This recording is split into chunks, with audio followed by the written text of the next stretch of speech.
بسم اللہ الرحمن الرحیم۔ حوصلہ افزائی سیکھیں۔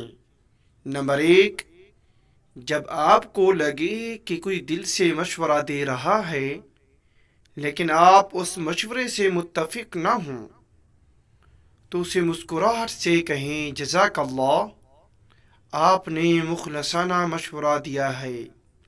نمبر 2، جب آپ کی بیوی یا والدہ آپ کے لیے کوئی اسپیشل کھانا بنائے لیکن آپ کو اتنی بھوک نہ ہو، یا پھر آپ کو وہ بد مزہ لگ رہا ہو لیکن پھر بھی کہیں آج تو کھانے کا مزہ آ گیا۔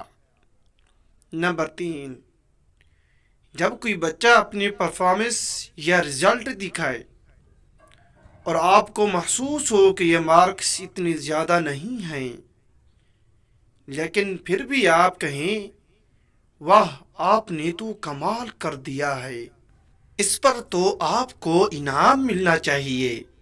نمبر 4، جب کوئی مایوسی کا شکار ہو اور اپنی زندگی کے مسائل بتا رہا ہو تو اس کو اتنی توجہ اور غور سے سنیں۔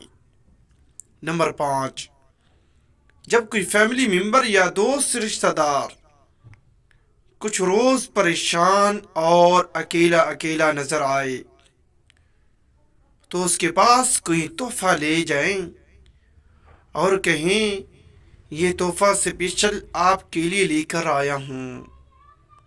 نمبر 6، اگر کوئی شخص بار بار ناکام ہو چکا ہو تو کبھی اس کی چھوٹی سی کامیابیوں پر کچھ زیادہ ہی مبارکباد دیجیے، اس کی تعریف کیجیے، ایسے ظاہر کریں جیسے آپ خود کامیاب ہوئے ہیں۔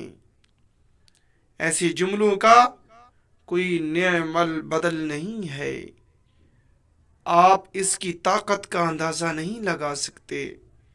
کسی مسلمان کا دل خوش کرنا بھی بڑی نیکی ہے۔ اگر یہ ہماری ویڈیو اچھی لگے اس کو لائک کریں، چینل کو سبسکرائب کریں، ساتھ دیے گئے بیل آئیکن کے بٹن کو ضرور کلک کریں۔